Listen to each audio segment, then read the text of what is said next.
Segunda División.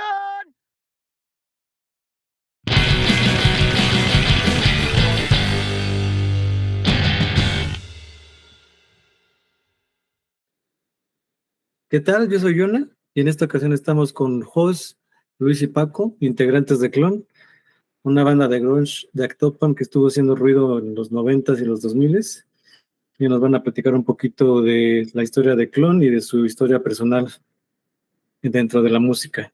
¿Cómo andan, carnales? Muy bien, gracias por la invitación. Gracias. Bueno, ¿nos podrían contar un poquito cómo es el acercamiento que tuvieron ustedes a la música? Primero ustedes, que Pues yo creo que lo resumiría por la familia, mi papá, principalmente, la primera y gran influencia, tanto como guitarrista como, si quieren, podemos mencionarlo, director musical del grupo en ese momento, en ese momento era 13 Negro y siguen todavía hasta el momento. Pues yo creo que esa fue la principal influencia de acercarnos a la música. Ya posteriormente, pues creo que nos fuimos acomodando de acuerdo a los géneros, pero yo considero la principal influencia, pues mi papá, es el parteaguas de qué estás haciendo, qué es ese ruido que se escucha en el cuarto de al lado, o que me traen en la noche a un baile, ¿no? Ese acercamiento desde los ensayos hasta un evento, ¿no? Yo creo que eso para mí sería el principal y ya lo que viene después ya es otra cosa, ¿no? Sí, mi hermano, principalmente, mi papá es el que nos abre las puertas hacia la música, ir a sus ensayos, ver qué está pasando ahí, a sus toquines, dormirnos ahí, a veces abajo en el templete, dormirse y arriba el baile, a todo dar. Se acostumbró uno a ese ruido. ¿Qué instrumento tocaba su papá, o toca, más bien? La guitarra. La guitarra, ok. ¿Y tú, Jos, cómo fue ese acercamiento a la música? cuando estábamos chavitos, mi hermano y yo, siempre nos fijábamos en el grupo de un primo que allá en Actopan, más bien en una comunidad que se llama el Boxta, tenía con sus hermanos. Ellos se llamaban Los Farmers. Era un grupo de música versátil. Sí. Pero muy en el fondo rock and rollero, mi primo, y tocaba muchas canciones de los Beatles. Entonces, nosotros en ese tiempo estábamos chavitos, vivíamos en la Ciudad de México, y los fines de semana cuando nos llevaban, coincidía algunas veces que estaban ensayando. Entonces, cuando llegábamos nos íbamos a meter a escucharlos. Eso, y yo creo que pues mi papá siempre nos puso música, Barry White, de los Beatles, cosas, inclusive hasta Vicente Fernández escuchaba en su carro. Sí. Nos fuimos inclinando, nos fuimos influenciando por todo eso, y al final de cuentas pues nos inclinamos por el rock. Básicamente eso sería la influencia, los primeros acercamientos con la música. Y en aquellos entonces que empezaban a salir los videos de las bandas, yo me acuerdo que a mí me marcó mucho el de Twisted Sister, el de huevos con aceite. Porque ya ves que al principio salía una mini historia, ¿no? De un chavito que su papá no lo dejaba escuchar rock, y él ponía la guitarra y pues, ver toda esa como rebeldía, ¿no? Sí. Y eso me gustó, y nos enfilamos, tanto mi hermano y yo, pues, al rock and roll. Muy bien, muy bien. ¿Y ustedes, Luis y Paco, cómo es que descubren el rock? Porque su papá era más un ambiente versátil, ¿no? ¿Cómo es que descubren ustedes el rock? Bueno, yo lo descubro por uno de mis primos, por Miguel, que también pues casi toda la familia anduvo metido en la onda de la música, de grupos o de que venían de México acá a Ixmiquilpan, y traían los discos, traían toda esa onda, desde los vestuarios hasta los pequeños LPs, los cassettes, y por mi primo descubro el rock, con Kiss, con todo el glam prácticamente, con él. Y ya un poco más adentrándonos, pues toda la onda del rock mexicano. Y él a esas edades pues ya estaba en el Politécnico en los 80s, y pues me platicaba todas esas ondas, los hoyos funky a donde se iban a meter, con otros de mis primos, primas, y por él conozco el rock, más que nada. Y de ese género, así como dice Jos, desde un Beatle hasta Led Zeppelin y la onda mexicana en ese momento de los 80, ¿no? Todo ese rock mexicano de los 80s, Duncan Du, el rock español, el rock argentino, desde ahí empiezo a enganchar en esa parte. Obviamente, pues a mí me gustaba más la parte del headbanger, ¿no? Sí. Me fui más por la parte de la onda británica y de Los Ángeles, que estaba en ese momento. Ok. Influenciado por mi mamá, que le gustaban mucho los Beatles. Entonces, ahí estaba dándole duro a cada rato con sus discos, sus cassettes, más que nada. Después un padrino, le gustaba el rock de los 60s. Estamos hablando en los 80 más o menos, de que ponían sus cassettes, y me gustaban esas canciones que ponía mi tío junto con los de mi mamá. Dije, el rock and roll es bueno. Después llegó mi primo, que precisamente habla Paco, con un disco de los Hombres G, y dije, eso también suena muy bien. Después hubo una pausa, que me empezaron a gustar otros géneros, y volví a regresar. Paréntesis. Sí, un gran paréntesis, y volví a regresar precisamente con Paco y con Jos, y con ellos que ya tenían su grupo, otro grupo anterior. Fue un acercamiento así que ya regresé nuevamente al rock and roll. Pero así fue más o menos la onda.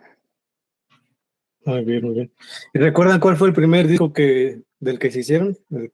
Que hayan comprado, que hayan robado o regalado. ¿Cuál fue el de cada uno de ustedes?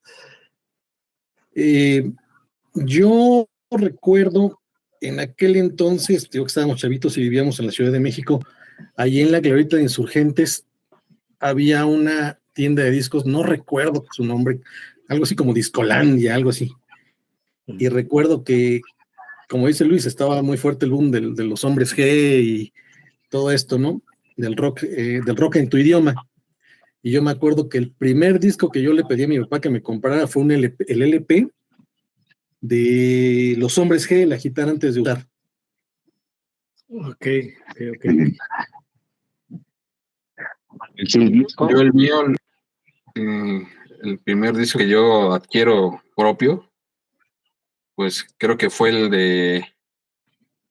uno de Caifanes. Creo que el famoso Bilongo, el sencillo de La Negra Tomasa. Uh-huh. Creo que ese fue el primero, estando acá en Ixmiquilpan. Y de ahí creo que fue el de, ahora sí que por la venta de discos que no se daba aquí en Ixmiquilpan, hasta en México en una salidita, me traje uno de Pearl Jam, el Ten, que estaba sonando. Esos fueron los primeros que yo propiamente los compré. Ok. ¿Tú, Luis? Fue un cassette que le pedí a mi tío, bueno, al que te platicaba, un cassette de los 60s, venía Teen Tops, Socios del Ritmo, todos estos grupos que hacían covers.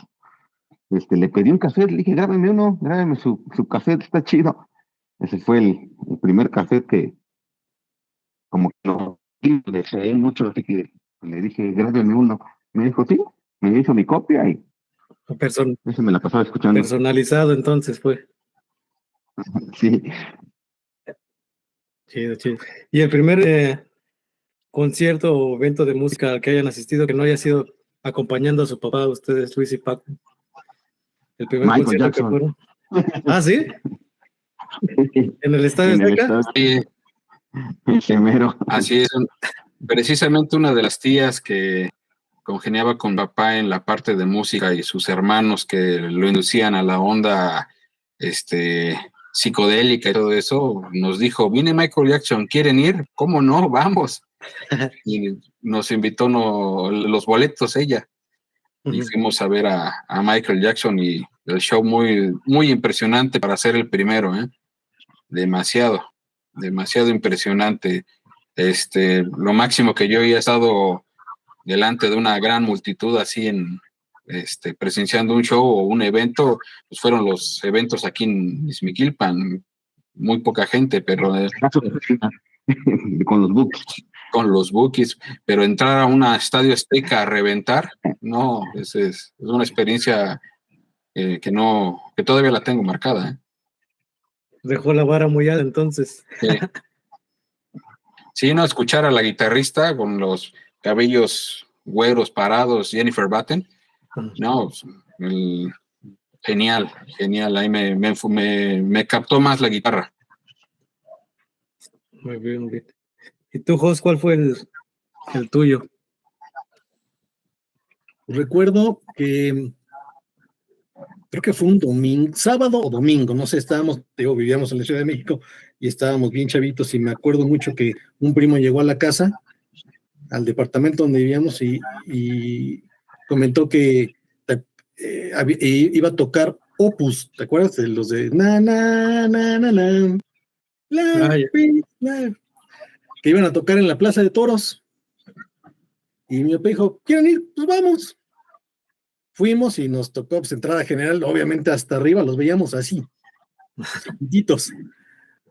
Pero bastante agradable. Me acuerdo mucho de ese concierto. Por ahí hay fotos, bueno, se ven las fotos así borrosas y lejanas, pero por ahí tenemos fotos. Ese fue el primer concierto al que fui. ¿Y cuál fue el primer instrumento del que se hicieron, que se compraron, que pidieron para empezar a tocar rock? Que no sé si recuerden qué marca era, qué color era, dónde lo compraron, dónde lo consiguieron. Bajo Fender Precision, que es el que traigo todavía. Era de mi papá con el músico, pues ahí tenían las cosas. Sí. Y cuando dijo, ¿quieren tocar? Le digo, pues sí queremos tocar. No hay dos guitarras, no hay dos aquí, pues escójanle lo que hay. Y a mí yo había visto al bajista y se me hacía más fácil su trabajo, porque mi papá lo veía moviéndole, agachándose para mover los pedales, y como que veía que no estaba como que estaban las dos cosas, y volteaba yo a ver al bajista y veía que estaba hasta bailando. Y dije, yo creo que esa es mejor chamba que la de mi papá. Y por eso decidí agarrar un bajo. Ese 13 negro estaba bien armado, porque también Melvin tenía una Fender igual de ahí, procedente de 13 negro. Sí. Tenían buen gear. Sí, pues a mí, como dice Luis, pues me cedió en ese momento su Fender Jaguar.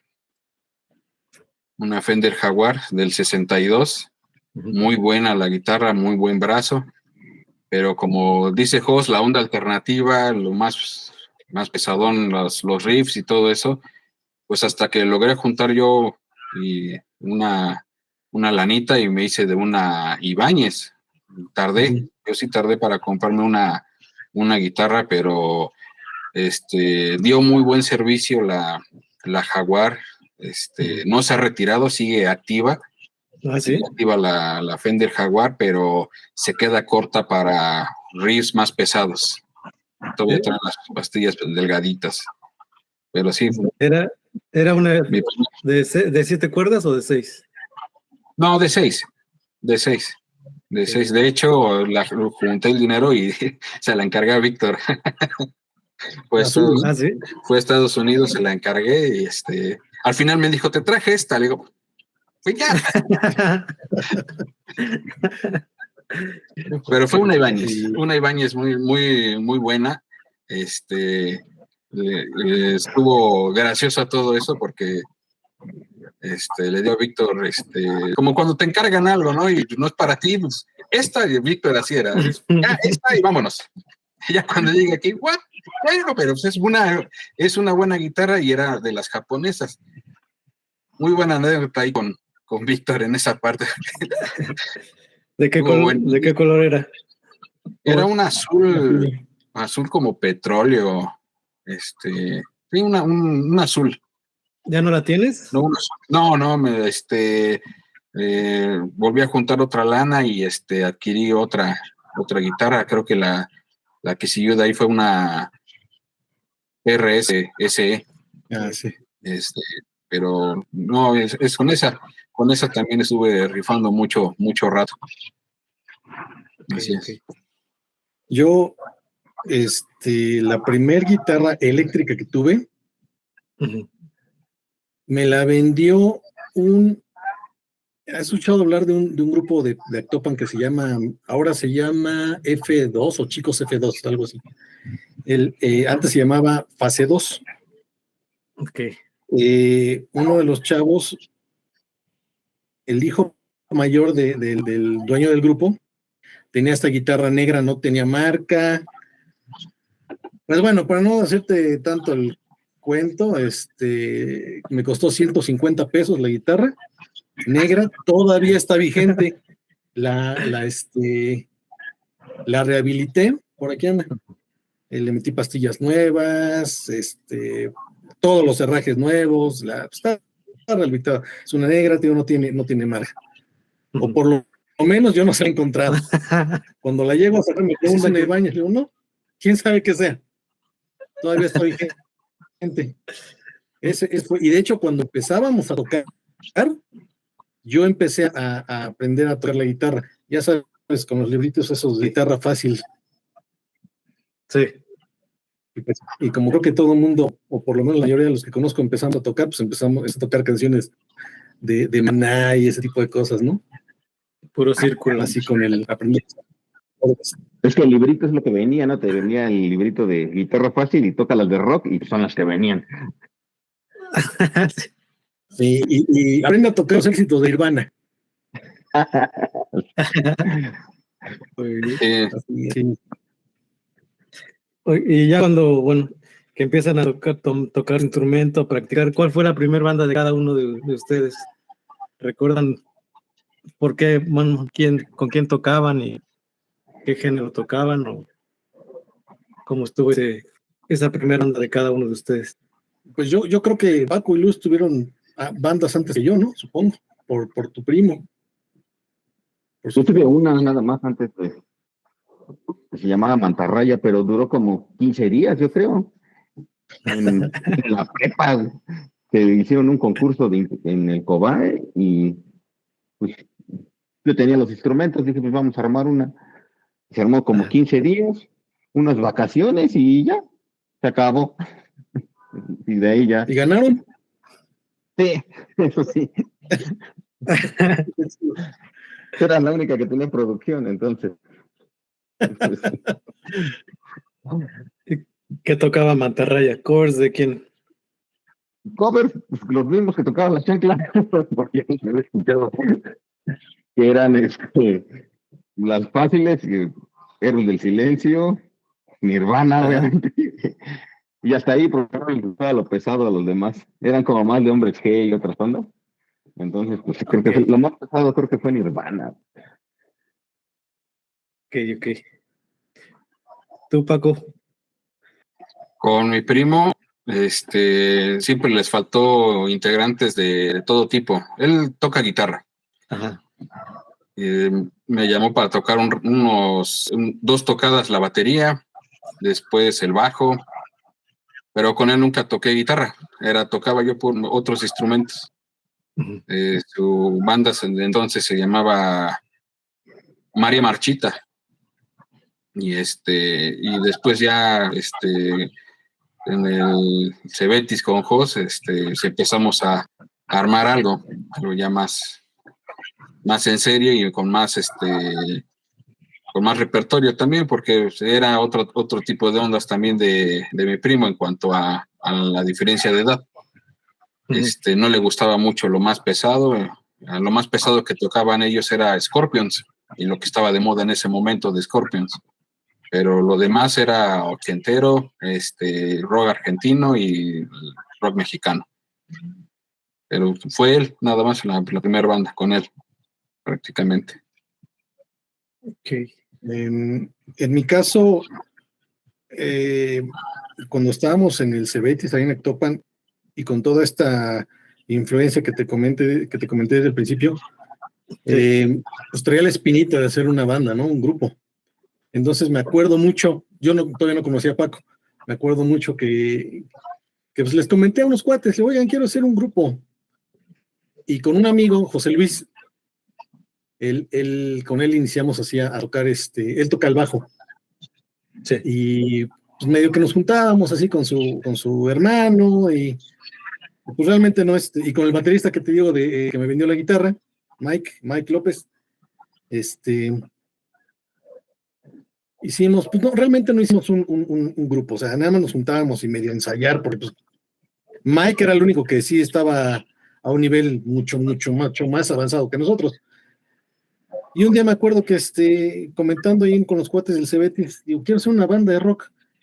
Y alguien me dijo, mira, este cuate que está ahí es de Quimiquilpan, y luego trae su guitarra. Y yo he escuchado que toca su rock. Y me acerqué junto con José Luis, y era Paco. Digo, ¿qué onda, canal? Fíjate que queremos hacer una banda de rock, queremos juntarnos, no sé qué. Y él, me acuerdo mucho que nos dijo, yo tengo instrumentos, si quieren nos vemos el fin de semana en mi casa en Ixmiquilpan y le damos un rato. Y así fue como iniciamos a ensayar de manera más formal. Empezamos a tocar con Mike en la batería, José Luis en el bajo, Paco en la guitarra, y pues yo medio a la cantada y empezando a tocar con la guitarra esta. Y en aquel entonces, Mike fue el que le puso el nombre al grupo, porque decía, nos vamos a llamar La Chancla, por aquello de que la chancla que yo tiro no la vuelvo a levantar. Y pues estábamos chavos y dijimos, pues va. Y empezamos a tocar ya en forma, cobereando obviamente, ¿no? Pues como todas las bandas empiezan, cobereando. Y pues creo que sí, esta es la primera banda en la que estuve. Y realmente no hemos estado en muchas bandas, que digamos. Sí. Oye, pero ¿en qué momento te pasas de la Ciudad de México a Actopan o Ixmiquilpan? Por el 90 le ofrecen un trabajo a mi papá en Actopan. Sí. Y nos movemos para allá. Mis papás son de ahí. Y le fue un antiguo amigo de la secundaria de mi papá, le ofrecieron un trabajo y pues nos salimos porque ya en la Ciudad de México se estaba empezando a poner medio feo, se metieron en la casa a robar. Entonces mis papás, por nuestra seguridad, sí, nos llevaron a Actopan. ¿Estabas en la secundaria o segundo de secundaria? Yo llegué a segundo de secundaria y Víctor entró, como en el Cebetis obviamente eran semestres, no alcanzó a entrar y él perdió un semestre y entró de oyente al Cebetis y luego después ya hizo su examen y quedó. Okay. Por eso llegamos al Cebetis. Ahí coincidimos con Paco. Okay. Y ahora sí, hablando ya de Clon, ¿cómo es que se forma Clon? ¿Cuál fue la primera alineación de Clon y cómo deciden formarla? Después de haber estado en la Chancla, tocamos muy pocas veces, yo creo que tocamos una vez en una entrega de premios ahí en el Cebetis. Se hicieron los premios así como de el premio al más guapo, el premio a la más guapa, todo eso, ¿no? Y fue nuestro primer toquín. No es cierto. Antes habíamos tocado en el Cebetis, ¿verdad? Tocamos en un concurso de talentos igual como Luis. Y pues obviamente ganamos porque pues era el único grupo, ¿no? Y los demás eran cantantes así con su guitarrita y ya. Y pues nosotros, como dijo Luis, más producción, pues ganamos. Después tocamos en esto que te digo del Cebetis, siendo la Chancla. Y después, allá en Actopan existía un antro. En aquel entonces era la disco, ¿no? Se llamaba Spectrum Discotech. y fue el aniversario, y nos invitaron a tocar a grupos de ahí de Actopan. Estaba un grupo que se llamaba Gente de Mente, y nosotros ya queríamos cambiar el nombre, porque eso de la chancla ya como que no nos gustaba mucho. Entonces, hay una persona ahí de Actopan que se llama Octavio Echavarri, que ahorita anda muy metido en cuestiones de jazz, festivales de jazz allá en la Ciudad de México y todo el show. Y platicando con él, me acuerdo que le dijimos, ¿sabes qué? Nos queremos cambiar el nombre, porque pues la neta no nos gusta. Ya eso ya pasó. Y nos sugirió varios nombres, entre ellos Clon.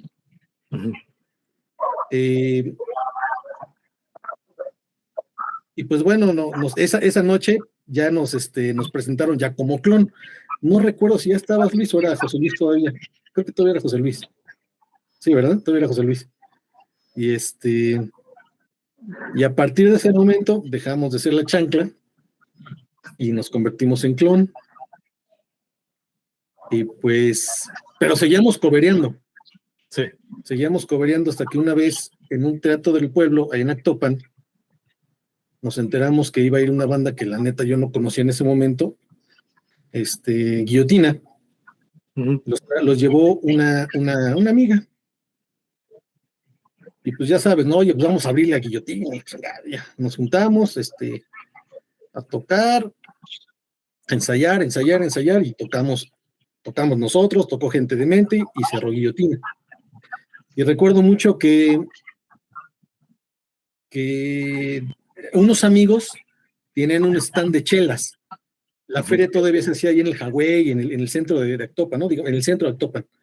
Y recuerdo mucho que después de que terminó el toquín, pasamos las cosas, los instrumentos allá al stand. Y los chavos de mis cuates les invitaron las chelas a los de Guillotina. Y pues nos quedamos ahí un rato, y me acuerdo mucho que ellos echaron un palomazo, todo el asunto.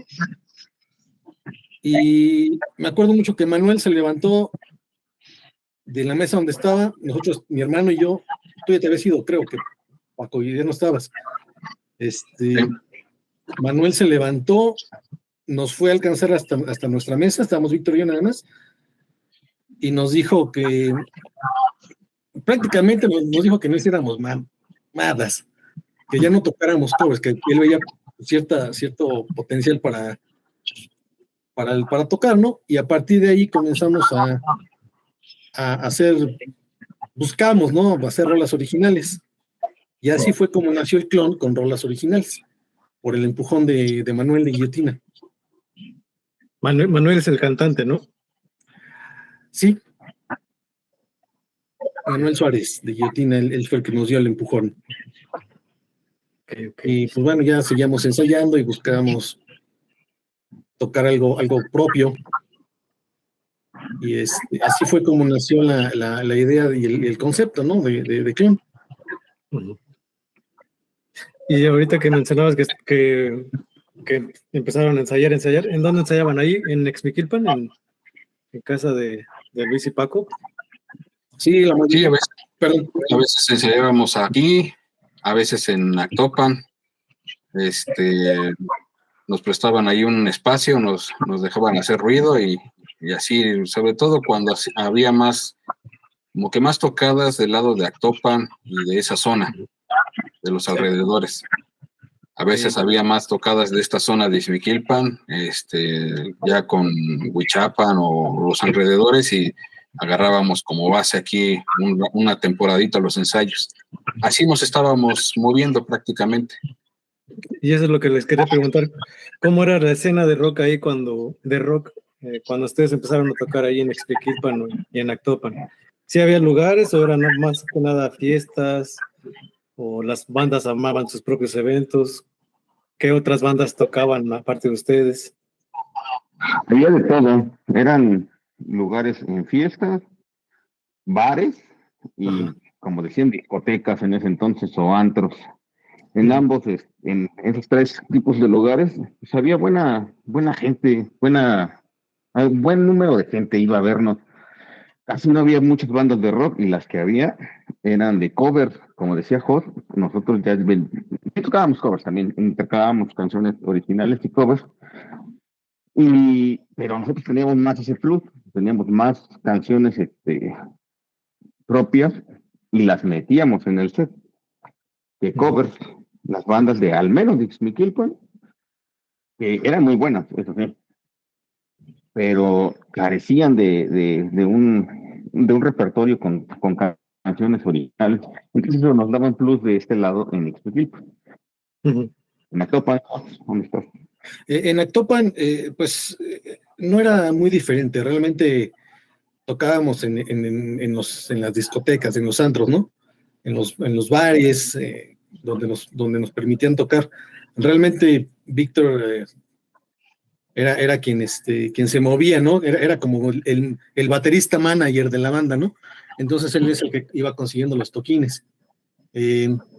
Una anécdota que de la primera tocada de Luis, cuando ya José Luis se tuvo que ir a estudiar por otro lado, se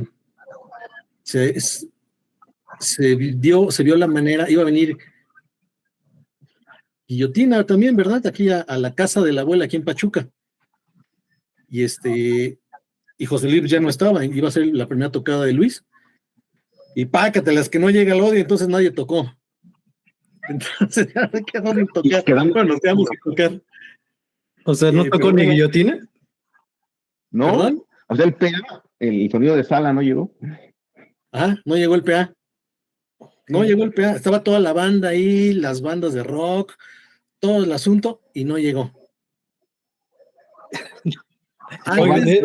Banda de María Fatal se llamaba una, de Los Ángeles.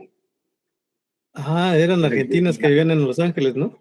Ah, sí, ellos iban a tocar también. Oiga, pero ese toquín no lo recuerdo, ¿fue antes de Resorte y Molotov o fue después? Fue después.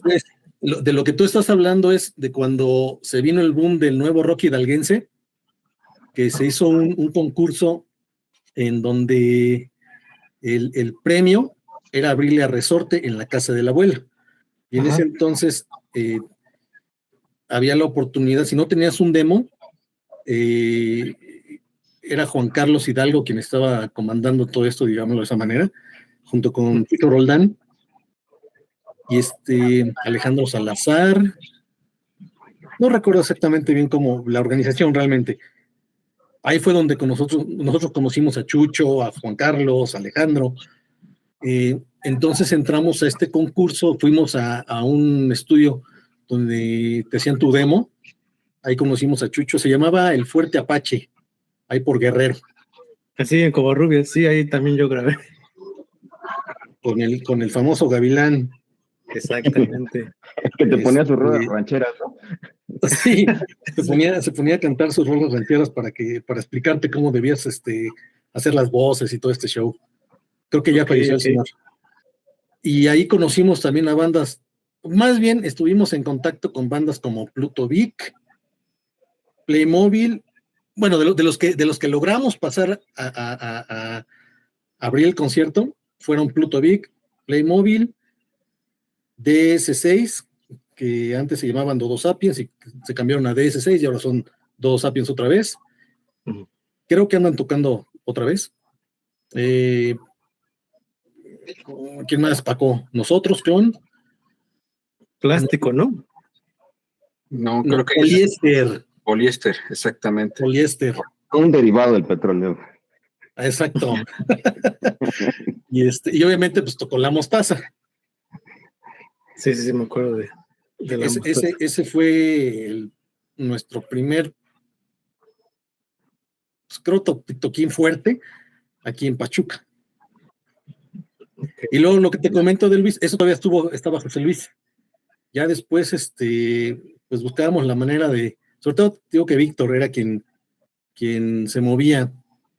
Llegamos a tocar en ferias de libro aquí en Pachuca de la universidad, en el, ¿cómo se llama? Ahí en el Palenque, ¿es el Palenque o tocamos con Gato Madre, con Guillotina otra vez, iba a llegar Resorte y no llegó? Sí, hubo un buen desorden ahí. Sí, se armaron sí. Sí, Eran dos Estuvo- toques. El segundo era de rock urbano, me parece. Y Ajá. como que tuvieron que sacar primero a uno y iban a entrar los de rock urbano y un rollo. fue un caos, o sea, no estuvo muy bien la logística porque como si fuera función de cine, de tal a tal hora, estos géneros y de tal a tal hora otros géneros. Como que no estuvo muy bueno. También otro de los lugares que era, si no, para buscar la tocada, los teatros del pueblo, Ujú. en las ferias, prácticamente, ¿no? Nada que ver con lo que ya se hace ahorita, ¿no? Ya ahorita ya te ponen un audio muy decente, pero la época de que nos tocó a nosotros del 94 al 99, no, a veces traía yo mejor amplificador o Luis o vos, porque no, a ver, sí padecimos mucho de eso en esos rural tours que hacíamos. ahorita que dijo Paco, un rural tour. Hubo Sí. unas tocadas que nos invitaban. Hubo una temporada en que con Chocolate Sexual, Ajá. donde estaban los Morales, Alejandro Salazar, nos íbamos a tocar en pues comunidades, pero andaba una banda que supongo que es del DF, no sé, se llamaban Druidas. En Puebla. Sí. Y con ellos, pues, o sea, íbamos, o sea, eran los toquines así, ¿no? Traían una gaita, ¿no? Ajá, una onda así Sí, como son de celta. Puebla. Así es. Son de Puebla, ya traían producción y una sello discográfico con ellos, que era lo que les daba el plus. Así es. Y me acuerdo Continúa. mucho que el vato tocaba la batería con Chocolate Sexual. Él decía que andábamos en el Rural Tour porque andábamos tocando en comunidades, ¿no? Era chido eso. Y pues bueno, tuvimos la oportunidad de tocar alguna ocasión también en una feria de libros, bueno,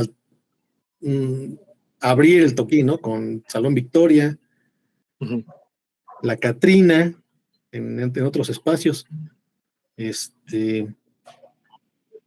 No recuerdo con qué otras bandas. Pero sí teníamos la intención, ¿no? Pero bueno, la vida nos llevó por otros caminos. Y en esas ocasiones en que llegaban a abrirle a las bandas, sí había convivencia de ustedes con ellas, porque bueno, también nosotros llegamos a abrirle a bandas importantes, pero nunca hubo una convivencia ni un acercamiento de... Las que se dejaban, con las que lo permitían, Exactamente. porque no Sí, todas las donas nos veían, no sé si mal o se tenían que ir de acuerdo a su agenda, pero los que querían echar cotorreo, sí se quedaban con nosotros ahí a echar el whisky, a cotorrear. Exactamente. a echar el drink.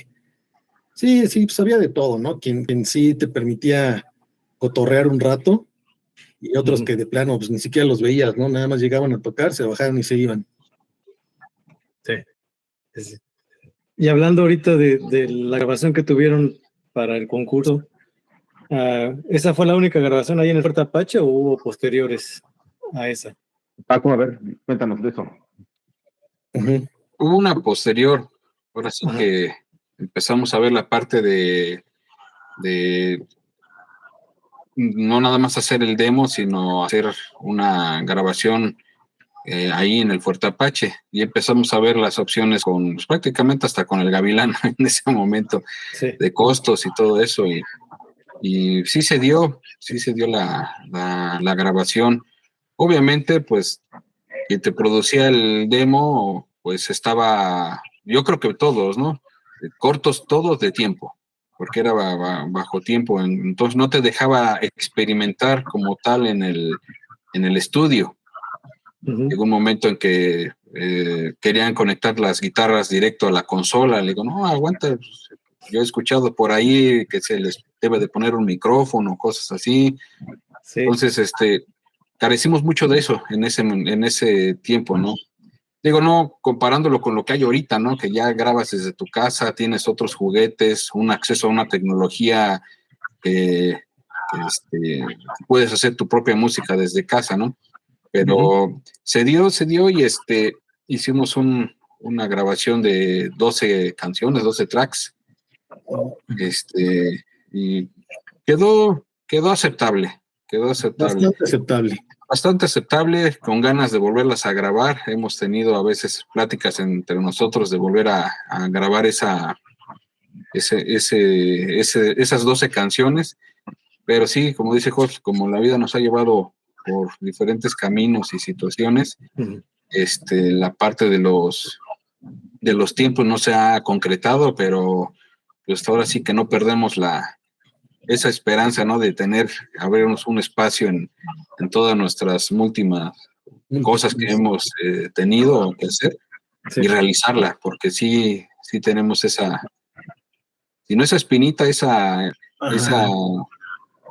como que componer toda esa parte que lo que vemos hoy en día y que no tuvimos en ese momento de tiempos y tecnología, yo creo que ya la podemos tener hoy, nada más es agendarnos y ver las agendas, pero sí estuvo muy, muy buena la grabación, muy buena experiencia en un estudio, muy buena, al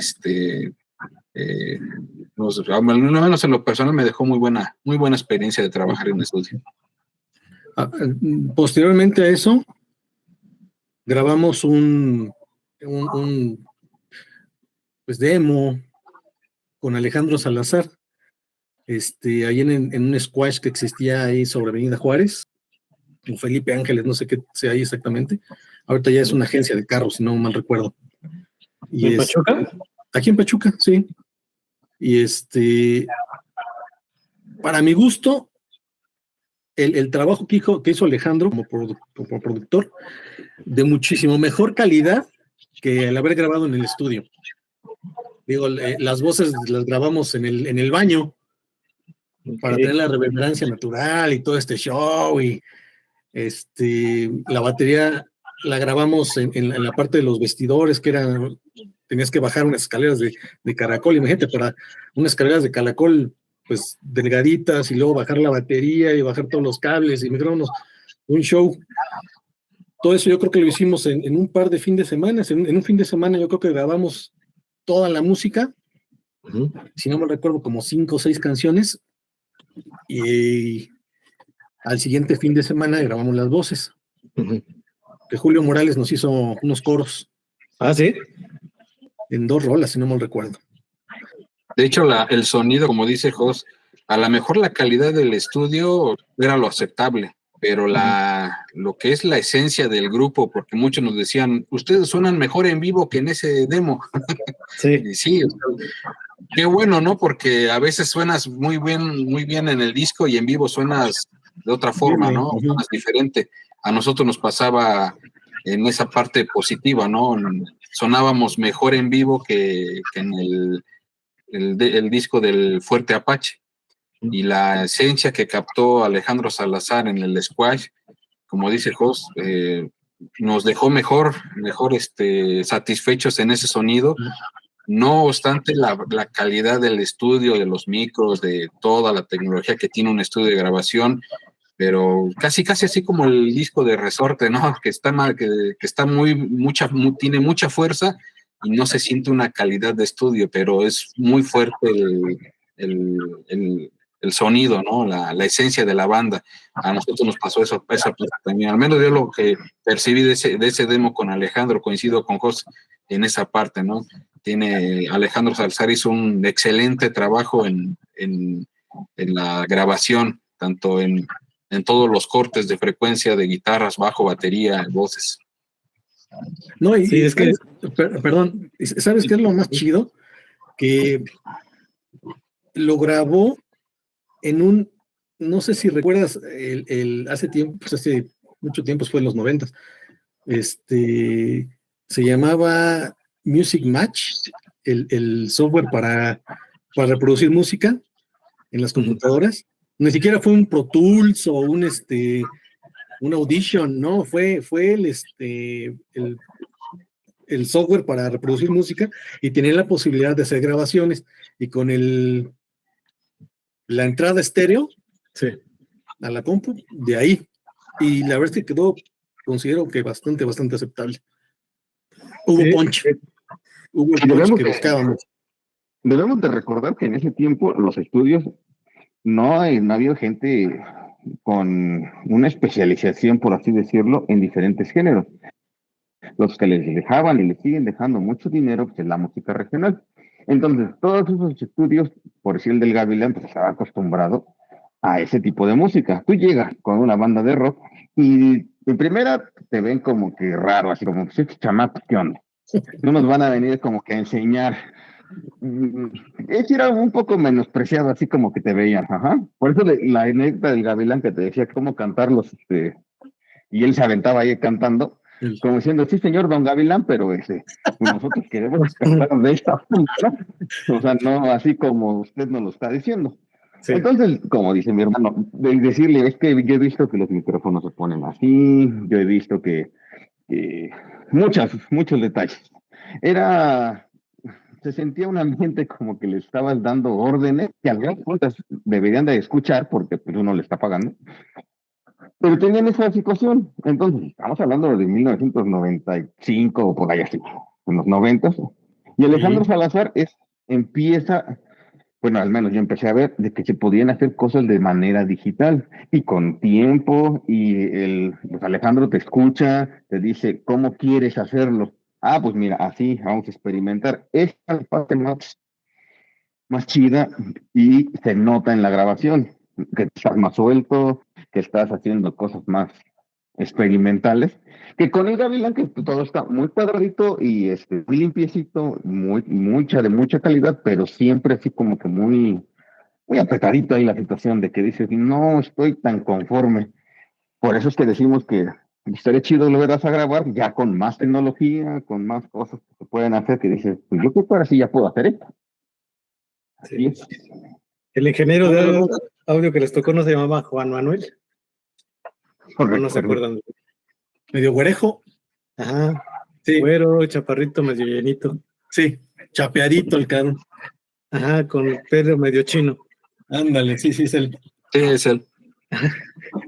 Sí. Al final nos dio chance de hacer algunas cosillas, pero pues muy cortos de tiempo, demasiado. Pero sí llegó un momento que dice, sí, vamos a hacerlo de esta forma, pero pues ya creo que habíamos llegado 8 de la mañana y cuando se soltó él también con nosotros o se abrió, ya eran las 4 de la tarde, 5. Y ya todos bien jodidos.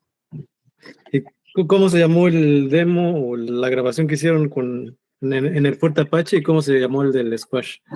En el Fuerte Apache, la primera grabación que hicimos con Chucho para lo del nuevo Rock Hidalguense, fueron 3 canciones.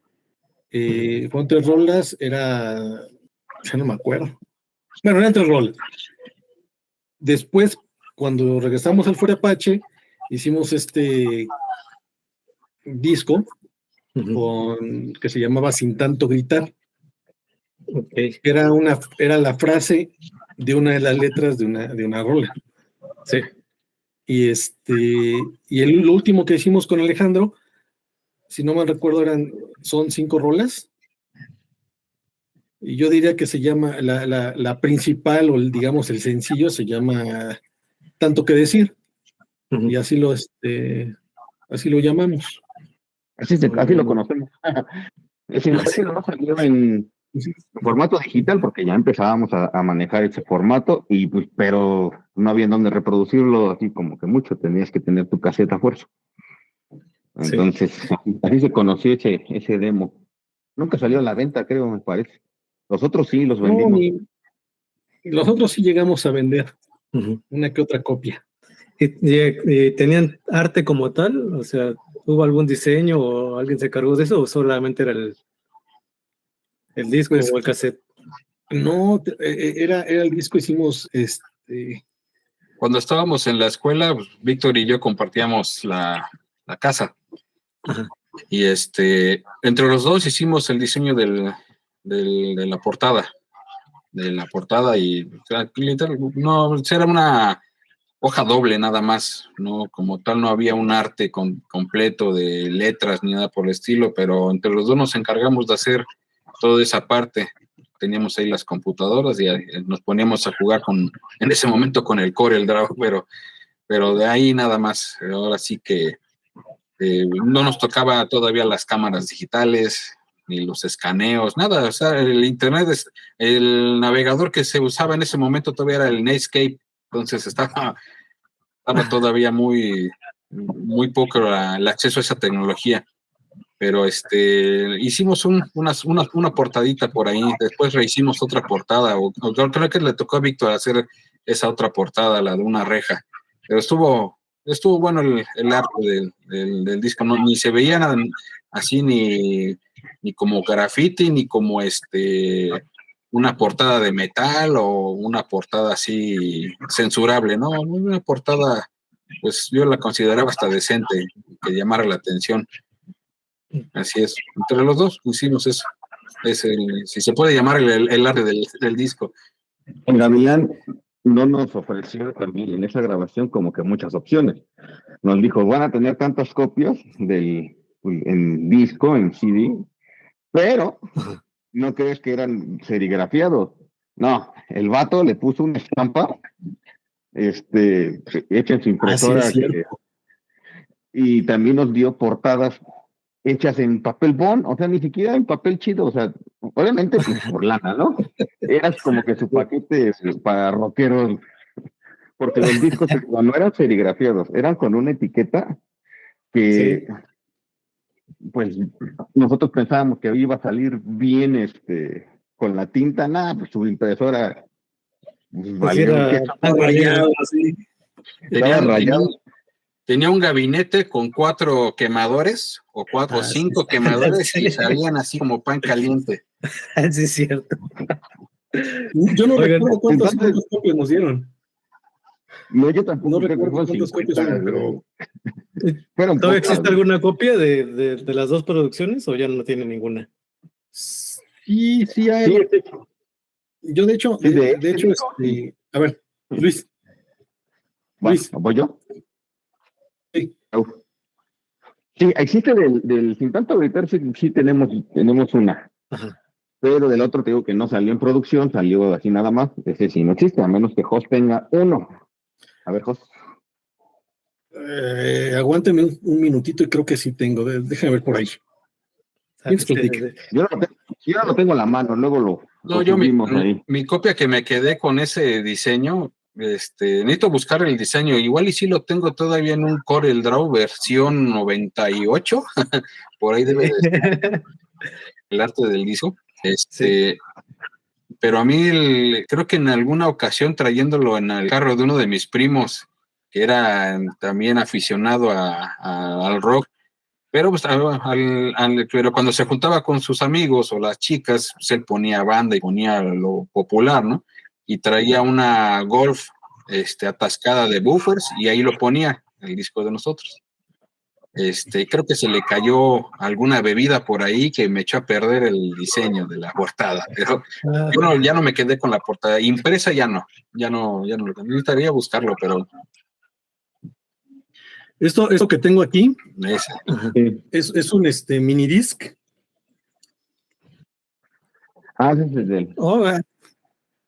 Es un mini disc que tenía yo precisamente en casa de mis papás.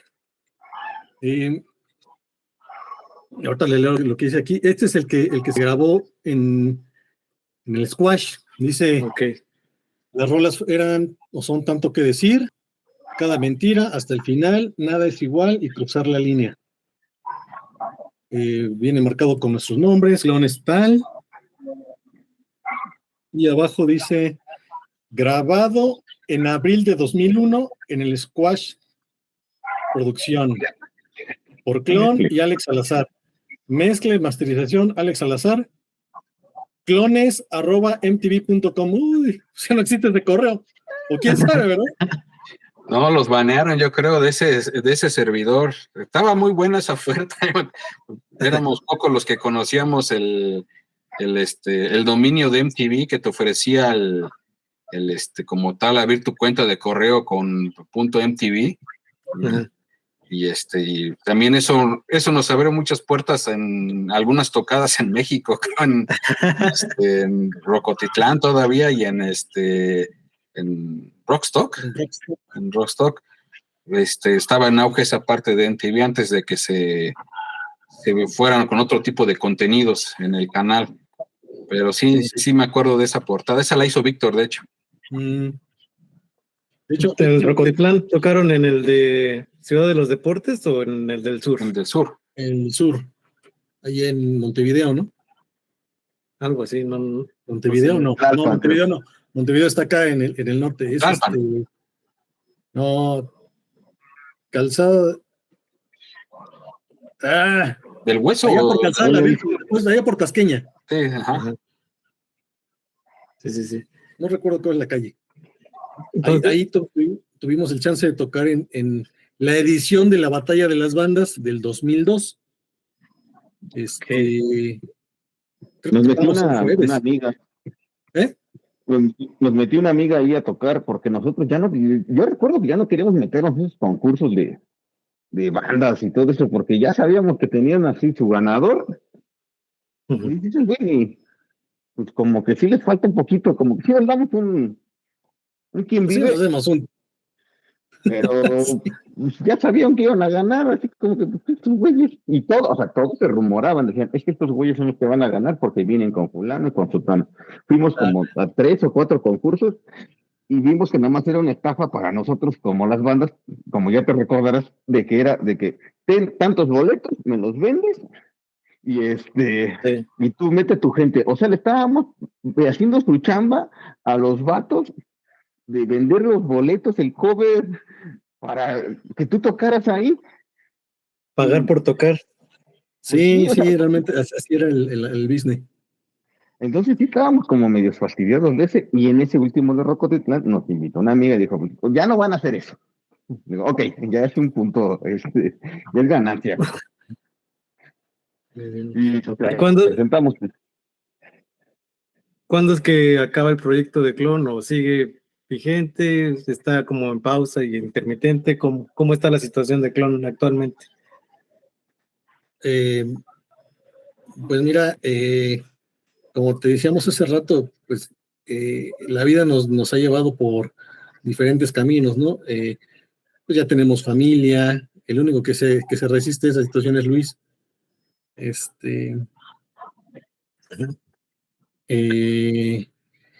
empezamos a trabajar, pues tienes que comer, ¿no? Tienes que juntar lana para los juguetitos.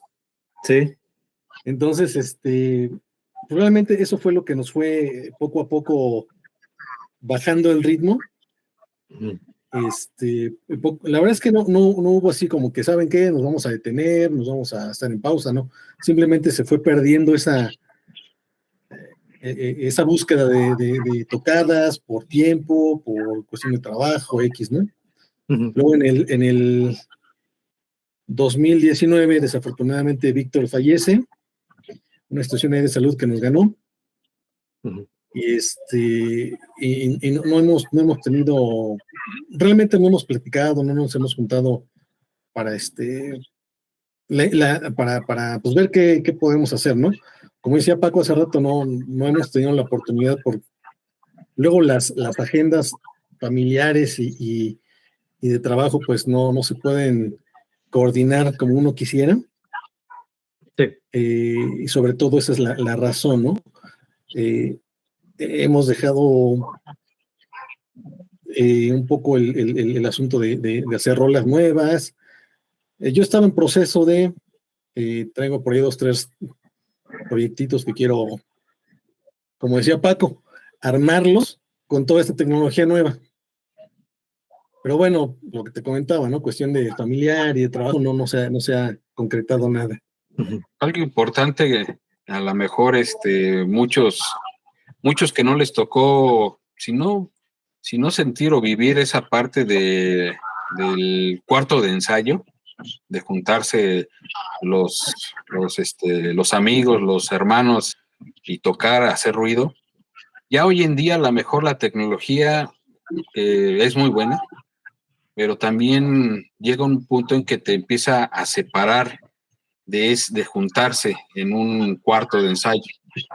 Y yo creo que, a menos que tengan otra perspectiva, Jos y Luis, pero un lugar de ensayo, de hacer ruido, es lo que también nos ha, si no limitado, como que no encontramos esa parte, ¿no?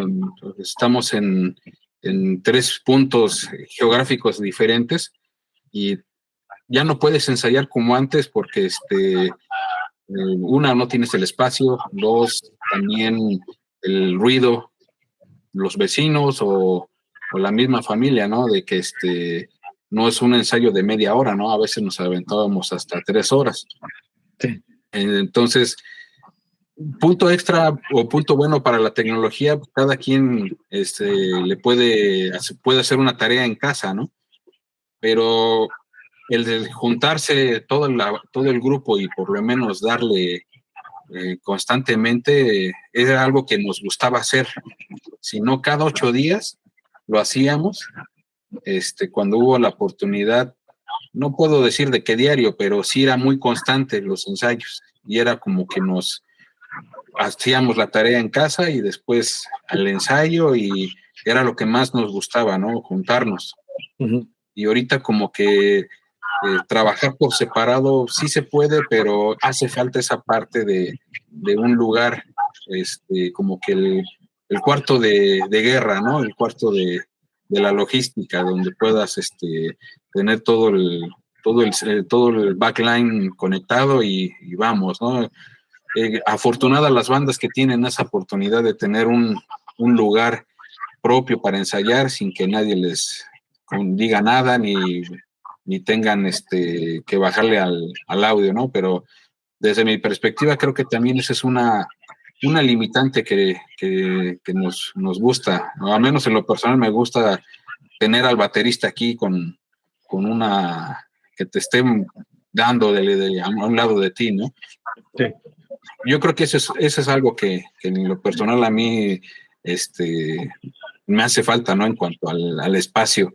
Trabajar en casa, pues sí, lo hacemos y lo hago, pero si nos hace falta esa parte de estar juntos. Y yo creo que, como dice, pues, nos hace falta sentarnos y ver si no una logística, una agenda y ponernos de acuerdo en esa parte.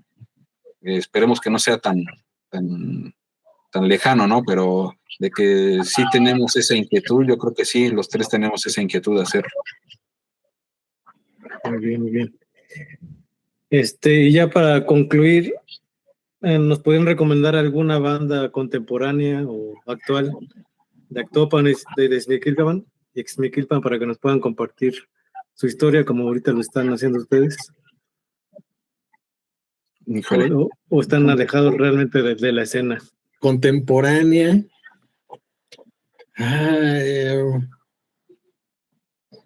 Pues realmente, mira, por lo menos en el lado de Actopan, pues yo creo que nosotros era junto con otra banda que se llamaba Gente de Mente, pero ellos tocaban más ondas de bluseras, del tri, cosas de esas, y ya, pues ya eran gente más grande, ¿no? Entonces, no sé, yo la verdad es que ni contacto, nada. Mi primo Rafa, tocaba con ellos, pero pues la verdad es que la verdad no sé nada de ellos. Lo que sí te podría comentar, lo que te comenté hace rato, pues una banda nueva que yo escuché hace rato, que andaba en Actopan, iba pasando en el centro y estaban armando ahí, y empezaron a tocar y me acerqué. Digo, como te decías, es un género que a mí no me agrada, pero tampoco los chavos tocan bien, y pues, se llama Welcome Sophie, de Actopan. Yo sé que por allá pues hay como que cierto boom de grupos, pero la neta, sí estoy desconectado. De repente escuchan, no, pues que los canijos son de Actopan, ¿no? Que son de por allá. Ni los conozco, ni nada. De acá de Ixmiquilpan, yo creo que salieron casi, no a la par, pero sí en esos tiempos estaban con nosotros, María da Vueltas, Hoy en día creo que Javier, el guitarrista, está con Los Inquilinos. Hugo, que tocaba creo que teclados, creo que anda con ellos de ingeniero de audio. Es una banda que, a diferencia de nosotros, se fue por el lado de pop, es más popera. Tocan muy bien, traen un nivel muy, muy bueno. Como dice, sería una banda contemporánea de este lado, de esos años. Sí. María da vueltas. En el caso de mi primo, que tenía una y muchas otras bandas o proyectos sin concretar, pero también sería bueno que lo contactaras. Tiene muchas, si no muchas vivencias, hasta conectes con gente de México. Una de mis primas, estuvo ligada sentimentalmente con Rubén de Café Tacuba, pero pues ya le tocó vivir esa época, ¿no? En el Poli, en Tecamachalco, con todos ellos, ir a esos hoyos funky, y tiene muy buenas anécdotas de esa generación con ellos. Su grupo, pues, en este momento lo intentaron hacer María Marchita, pero es buena, tienen buenas historias también del lado de los Rural Tour, como lo habían bautizado, ¿no? Sí. Muy buena gente también con él y María Daula. Sí. Las contemporáneas de Ixmiquilpan, creo que ya no es las que mencionó, pero ya no existen, ya no hay tanto, salvo hay unas bandas que casualmente son las de punk, pero el punk de veras. Está como Cardon Cripta, creo que esos varos siguen tocando, siguen dándole Pero duro. Cardon No sé, no es punk, Cardon es más acá, más trash, ¿no? Más. algo así, ¿no? Bueno, es como así. Bueno, yo medio los ubico que son como por acá, a menos que no sean. No, Cardon Cripta son de acá, ¿no? Son de Pachuca. Sí, de hecho ya hablamos con ellos hace como un par de semanas ya. Ah, sí. Ok. Sí. No, había otros. Hay unos que tocan, bueno, ya están más tocando más cover porque si les dinero, Ramona Flowers. Tienen una o dos rolas originales que suenan muy bien. María Lechuga, están otros. Y creo que ya han pocas las bandas. Que yo sepa, ya no hay bandas nuevas aquí en Milton. No hay nada de rock. Ya todo es un poquito más regional. Y pues les va chido en ese sentido. Pues muchas gracias, realmente me agradó mucho poder platicar con ustedes, conocer un poquito más de su historia y que se hayan abierto y nos hayan compartido a todos los que puedan escuchar este espacio, su historia. Muchas gracias a ti, Jonah. Es muy chido que tengas este proyecto, porque pues, hay muchas bandas que están sonando fuerte, sobre todo aquí en Pachuca, y pues que sepan, ¿no? Que también esto no es nuevo, tiene ya muy buen rato de andar Claro. sonando, ¿no? Me pasó a preguntarles, la música no está en plataformas, ¿verdad? La música de Clon no. Lo único que tenemos... Unos videos en YouTube, nada más. Lo único que tenemos es la de Tanto que decir en YouTube. Ah, ok. ¿Y tienen pensado subir, por ejemplo, ahorita que ya encontraste tu mini disc? Igual estaría pues sí, bueno que lo subieran. Sí, Primero, Estaría bien. Pues sí, digo, ya tenemos las rolas grabadas, digo, en cierta calidad, pues no estaría mal subirlas, ¿no? Y pues regalar los links. Exacto, sí, para ponerlos aquí y que puedan escucharlos. Yo creo que sí, vamos a buscar una plataforma que sea de manera gratuita para la raza y pues ahí subirlas, que no te exijan también mucho. Sí, pues ahorita hay varias opciones que son pues convenientes para ambas partes, para el artista y para la plataforma. Ya sería cuestión de que ustedes checaran cuál es la que más les conviene. Pues ya está, muchas gracias y nuevamente. Agradecidos ahora sí que por el espacio. inesperado también. Ahora sí que nos agarras también en curva, ¿no? Pero en curva a lo mejor, como dices, material, ¿no? Buscar algunas fotos, algunos videos en VHS, pasarlos a digital para poderlos compartir, ¿no? Pero sí, muy agradecidos, Jonah. Bien. Gracias, Jonah. Muchas gracias, Jonah. Ya está, les mando un abrazo y que estén muy bien y ojalá pronto puedan regrabar esas canciones que tienen pendientes, que se quiten esa espinita. Sí, sería chido. Ya está. Sí, muchas gracias. Gracias a ti, carnal. Cuídate mucho. Que estén muy Saludos, bien. carnales. Gracias. Bye. Cuídense.